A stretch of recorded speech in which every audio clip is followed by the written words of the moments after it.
Hello everyone, स्वागत है आपका यूरेका क्लासेज के अंदर। पीछे की क्लासों में अपना एक चैप्टर चल रहा था जेनेटिक्स का, बीच में कुछ दिनों से ब्रेक ले लिया था, उसके लिए माफ़ी चाहूँगा। आज से हम जेनेटिक्स के जितने भी टॉपिक्स बचे हैं उनकी क्लासें कंटिन्यू रखने वाले हैं। पीछे की क्लासों में जेनेटिक्स के अंदर अपना चल रहा था, मेंडल जी के नियम चल रहे थे, जिसमें हमने 3 नियम देख लिए थे: प्रभाविता का नियम, पृथक्करण का नियम और स्वतंत्र अपव्यय का नियम। आज की क्लास में अपन देखने वाले हैं मेंडल जी के नियमों के अपवाद। और अपवाद के अंदर सबसे पहला और सबसे इंपॉर्टेंट जो अपवाद है एनसीईआरटी के अंदर और बोर्ड के एग्जाम में बार बार पूछा जा रहा है, 2023 के एग्जाम के अंदर भी ये पूछ लिया गया था 1.5 नंबर के अंदर, अपूर्ण प्रभाविता या इनकम्प्लीट डोमिनेंस। अब ये जो अपूर्ण प्रभाविता या इनकम्प्लीट डोमिनेंस है, ये कौन से नियम का अपवाद होता है? तो ये मेंडल जी का जो प्रभाविता का नियम है उसका अपवाद है। अब क्वेश्चन अपना ये रहेगा कि अपूर्ण प्रभाविता होती क्या है, इसकी खोजकर्ता कौन है, कौन से पादपों में ये अपूर्ण प्रभाविता देखने को मिली है और किस हिसाब से ये प्रभाविता के नियम का विरोध कर रही है। तो सबसे पहले ये है प्रभाविता के नियम का अपवाद है। अपूर्ण प्रभाविता कौन से नियम का अपवाद है? 1 नंबर का क्वेश्चन बने तो प्रभाविता के नियम का अपवाद है। उसके बाद में अपूर्ण प्रभाविता कहते किसे अपन? जब विषम युग्मजीय अवस्था में एक जीन अपूर्ण प्रभाव प्रदर्शित कर मध्यवर्ती लक्षण उत्पन्न करे तो उसे क्या कहते हैं अपन? अपूर्ण प्रभाविता कहते हैं।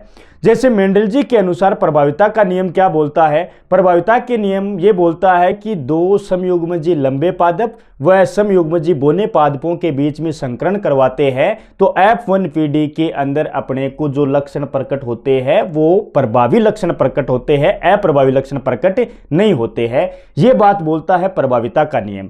अब अपूर्ण प्रभाविता क्या बोलेगा? जब 2 पादपों के बीच में, लंबे और बोने पादपों के बीच में, अपन मान के चल रहे एक बार के लिए, लंबे और बोने पादपों के बीच में यदि संकरण करवाएंगे तो उसमें प्रभावी लक्षण भी प्रकट नहीं होगा और अप्रभावी लक्षण भी प्रकट नहीं होगा। उसका जो मध्यवर्ती लक्षण होगा या कोई तीसरा नया लक्षण होगा वो प्रकट होने वाला है, उसको हम क्या बोलते हैं? अपूर्ण प्रभाविता। अब अपूर्ण प्रभाविता की खोज करने वाला जो साइंटिस्ट था उनका नाम है कार्ल कोरेंस। अब अपूर्ण प्रभाविता को सर्वप्रथम कौन से पादपों में देखा था? तो गुलेबास नाम का एक पादप है जिसे हम मिराबिलिस जलापा के नाम से भी जानते हैं, 4 ओक्लॉक प्लांट के नाम से भी जानते हैं। उनके पुष्पों के रंगों हेतु ये देखी गई है अपूर्ण प्रभाविता। उसके बाद में अपूर्ण प्रभाविता के जो अन्य उदाहरण होते हैं वो स्वान पुष्पों वाले पादप, जिसे हम स्नेप ड्रैगन पादप भी बोलते हैं, एंटीराहिनम मेजस पादप भी बोलते हैं, उनके पुष्पों के रंगों में भी अपूर्ण प्रभाविता देखने को मिलती है। उसके अलावा और एग्जाम्पल क्या है? एंडालूसियन प्रजाति के मुर्गों के पंखों का रंग होता है, उसमें भी अपूर्ण प्रभाविता देखने को मिलती है। मटर के पादप में स्टार्च कणों का जो संश्लेषित आकार होता है उसमें भी अपूर्ण प्रभाविता देखने को मिलती है। तो अपना क्वेश्चन सिंपल सा 1 नंबर का बनेगा, तो यही बनेगा कि अपूर्ण प्रभाविता की खोज करने वाला साइंटिस्ट कौन है? कार्ल कोरेंस है। अपूर्ण प्रभाविता को सर्वप्रथम कौन से पादप में देखा गया था? तो हम चाहे तो गुलेबास लिख सकते हैं, चाहे तो मिराबिलिस जलापा लिख सकते हैं, चाहे तो 4 ओक्लॉक प्लांट लिख सकते हैं। इसके अलावा ये याद नहीं रहे तो दूसरे नाम याद रख सकते हैं, जैसे स्नेप ड्रैगन जो एक प्रकार का पुष्पीय पादप होता है, और एंटीराहिनम मेजस, दोनों ये एक ही नाम होते हैं, इनमें से कोई भी नाम लिख सकते हैं। ये भी भूल जाए तो अपन लिख सकते हैं एंडालूसियन प्रजाति के मुर्गों के पंखों का रंग, ये भी अपूर्ण प्रभाविता को रिप्रेजेंट कर रहा है। मटर के पादप में स्टार्च कणों का संश्लेषित आकार, ये भी अपूर्ण प्रभाविता का ही एग्जाम्पल होता है। उसके बाद में अपन एक सिंपल एग्जाम्पल लेकर के देखेंगे। मिराबिलिस जलापा में पुष्पों का रंग होता है, उसको पुनेट वर्ग के द्वारा अपन समझने वाले हैं। जैसे मिराबिलिस जलापा के पुष्प है, एक लाल पुष्पों वाला पादप ले लिया और एक सफेद पुष्प वाला पादप ले लिया।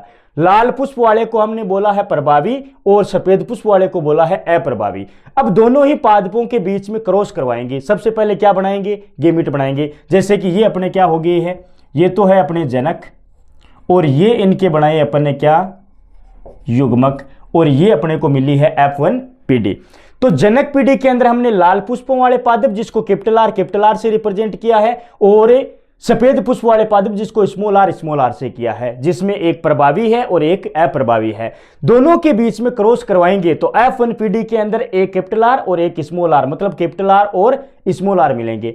अब मेंडल जी के अकॉर्डिंग तो यहां F1PD के अंदर क्या आने चाहिए? प्रभावी लक्षण आने चाहिए, इसका मतलब लाल पुष्प आने चाहिए यहाँ पे। लेकिन यहाँ अपूर्ण प्रभाविता के अंदर अपने को कौन से कलर के पुष्प देखने को मिलते हैं? गुलाबी पुष्प देखने को मिलते हैं 100%। मतलब यहाँ पे ना तो लाल आया ना ही सफेद आया, तीसरा ही कोई लक्षण आया जो हमने लिया ही नहीं था, गुलाबी वाला। अब इस F1PD का 100 परागण करवा करके हम F2PD प्राप्त करेंगे। तो कैपिटल आर स्मॉल आर का कैपिटल आर स्मॉल आर के साथ में ही क्रॉस करवाएंगे, कैपिटल आर स्मॉल आर का कैपिटल आर स्मॉल आर के साथ में ही क्रॉस करवाएंगे, गुलाबी पुष्पों वाला का 100 परागण करवाएंगे। तो 100 परागण कराएंगे तो एक साइड में तो हम लिख लेंगे नर, एक साइड में लिख लेंगे मादा। ये युग्मक ले लिए capital R small R, capital R small R. Capital R को कैपिटल आर से करवाएंगे तो कैपिटल आर मिलेगा, और कैपिटल आर कौन सा होता है अपना, लाल पुष्प होता है। कैपिटल आर को स्मॉल आर के साथ में क्रॉस करवाएंगे तो कैपिटल आर स्मॉल आर, और कैपिटल आर स्मॉल आर कौन से कलर का है, गुलाबी वाला। उसके बाद में इस स्मॉल आर का इस कैपिटल आर के साथ में करवाएंगे तो कैपिटल आर स्मॉल आर आएगा, ये भी कौन सा हो जाएगा, गुलाबी वाला। और स्मॉल आर का स्मॉल आर के साथ में करवाएंगे तो स्मॉल आर और स्मॉल आर कौन सा है अपना, ये वाला अप्रभावी सफेद वाला। अब नंबर आता है इनके लक्षण प्रारूप और जीन प्रारूप का, फिनोटाइप और जीनोटाइप का, कि इस चेकरबोर्ड को देखने पे बाहर से कौन कौन से कलर अपने को दिखाई दे रहे हैं। एक तो इसके अंदर अपने को लाल रंग दिखाई दे रहा है, एक इसके अंदर गुलाबी रंग दिखाई दे रहा है, एक इसके अंदर सफेद रंग दिखाई दे रहा है। अब फिनोटाइप निकालने का तरीका क्या है, इसमें आप डायरेक्ट देख सकते हो, लाल वाले कितने हैं, एक, गुलाबी वाले कितने हैं, दो, सफेद वाले कितने हैं, एक। उसके बाद में जीन प्रारूप, इनके इंटरनल स्ट्रक्चर अपन देखेंगे, जीनी संरचना को देखेंगे। तो यहां पे समयुग्मजी लाल कितने हैं, एक, विषम युग्मजी गुलाबी कितने हैं, दो, और समयुग्मजी सफेद कितना है, एक। ये क्या हो गया, इसका जीन प्रारूप या फिर जीनोटाइप होता है। अब मेंडल जी के अकॉर्डिंग फिनोटाइप और जीनोटाइप, जब प्रभाविता का नियम देखते हैं, पृथक्करण का नियम देखते हैं, तो फिनोटाइप और जीनोटाइप अलग अलग आते हैं। लेकिन ये अपवाद है अपूर्ण प्रभाविता। इस अपूर्ण प्रभाविता के अंदर फिनोटाइप और जीनोटाइप दोनों के दोनों सेम रहने वाले हैं। अब मान लो कि आप ये वाला एग्जाम्पल नहीं लेना चाह रहे हो, इसकी जगह पे आप मान लो कि एंडालुसियन प्रजाति के मुर्गों के पंखों का रंग लेना चाहते हो। अब इस पंखों के रंग वाले के अंदर आप ले सकते हो, जैसे कि कैपिटल बी, इसको तो ले सकते हो आप काला, स्मॉल बी इसको ले सकते हो आप सफेद। जैसे यहां पे प्रभावी वाले को काला ले लिया और अप्रभावी वाले को सफेद ले लिया, इस हिसाब से ले लिया।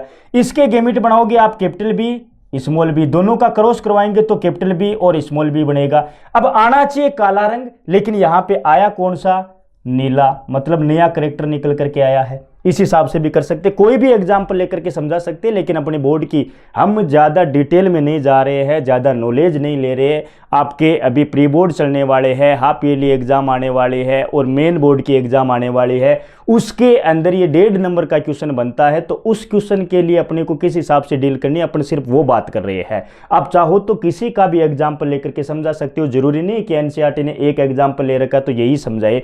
आप चाहो तो ये वाला समझा सकते हो, मटर के पादप में स्टार्च कणों का संश्लेषित आकार वाला समझा सकते हो, एंटीरा हिनेमेजिस में पुष्पों का रंग वाला लेकर के समझा सकते हो, लेकिन अपन ने यहाँ पे लिया है मिराबिलिस जलापा वाले पुष्पों का रंग।